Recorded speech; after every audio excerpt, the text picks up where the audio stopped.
De acuerdo, yo creo que claramente es un fenómeno llamativo por su particularidad, su forma geométrica, cómo se manifiesta. Pero hay que diferenciar las cosas. Una cosa es lo que puede ocurrir en Chile y otra cosa es lo que pasa en las notas que mostraron de China, Europa y particularmente Guatemala o Florida, donde murió este norteamericano ahora en febrero de 2013. O sea, por nuestra ubicación geográfica, digamos, estaríamos en... ¿estos fenómenos son menos habituales? No, son fenómenos diferentes. Particularmente las imágenes que mostraron corresponden a ambientes donde predominan rocas carbonatadas.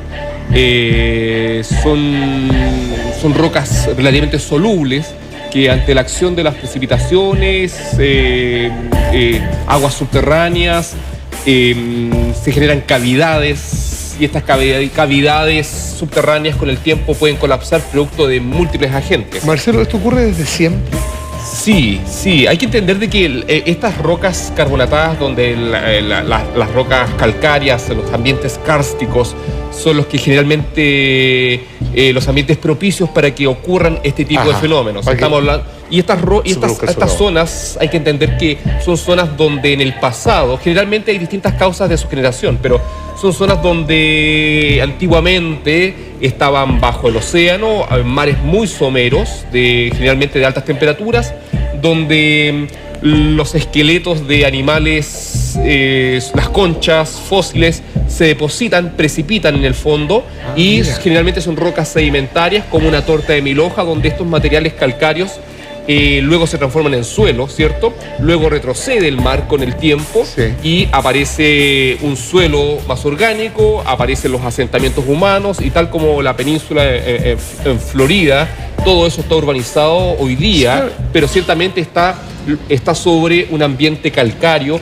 Lo mismo pasa en Europa, lo mismo pasa en Guatemala, pero en Chile, particularmente en Iquique, lo que mostraron, no tenemos... Alto Hospicio, no. No, el fenómeno es distinto ahí. Es otro tipo de fenómeno lo que pasa ahí. Cuando se hace, tú dices, se urbaniza, todos estos casos es en la mitad de la calle, en una casa, habitación, perdón, los estudios de suelo, los que uno escucha que se hacen cuando se va a construir, ¿no toman en consideración esto?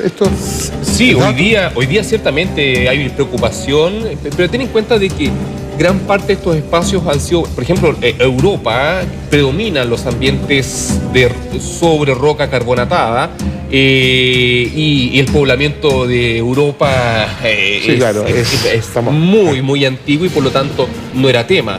Hoy día las altas densidades de urbanización, el uso excesivo o abusivo incluso a veces de los niveles de las aguas subterráneas o los niveles freáticos, las vibraciones, la acción del hombre antrópica gatillan y desencadenan estos procesos que ciertamente una vez que la roca está... Ten en cuenta que la roca carbonatada, las rocas en este tipo de ambiente, de karst, es una roca, es como un queso Roquefort, la verdad. Es un queso que gradualmente, producto de la acumulación de precipitaciones intensas, escorrentía superficial, producto de las lluvias, etcétera, llena y colmata túneles subterráneos donde conducen mucha agua y luego bajan estos niveles, estas rocas, estas cavidades van erosionando, socavando las bases y sencillamente la presión en la parte superior, los cambios de temperatura gatillan. ¿Se puede hablar de colapso?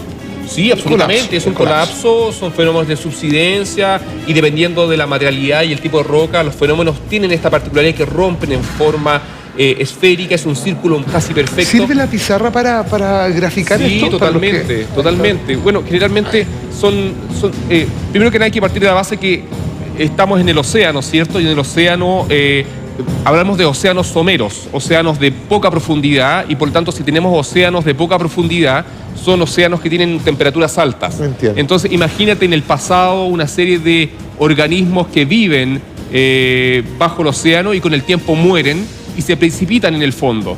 Y por lo tanto en el fondo del mar estos van muriendo y este tipo de organismos que tienen carbonatos de calcio, que tienen huesos, que tienen conchas, estos fósiles, se van depositando en el fondo y gradualmente se transforman en una capa de sedimentos.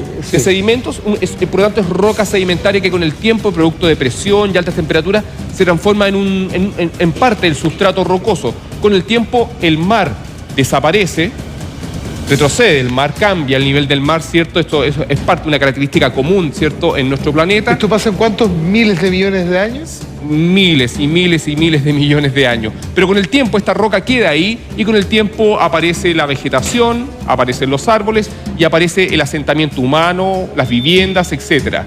Y gradualmente lo que ocurre es que estos ambientes, este tipo de roca, estos ambientes de roca carbonatada son muy solubles, son permeables al agua y cuando llueve mucho, por ejemplo, mucha lluvia y la acción de los ríos sencillamente infiltran bajo el agua, claramente permean y empiezan a generar cavidades bajo el suelo, bajo el sustrato donde se emplazan y se llenan de agua, ciertamente, y aparte la actividad tectónica y la presión demográfica y urbana genera una serie de pequeñas fracturas y zonas de debilidad que de repente esta agua baja, por sencillamente ya no hay sencillamente precipitación y se crean estos espacios de debilidad que de repente sencillamente colapsan. Y cuando colapsan se manifiestan como estas típicas perforaciones en superficie donde pueden tener fácilmente hasta 100 metros de diámetro estos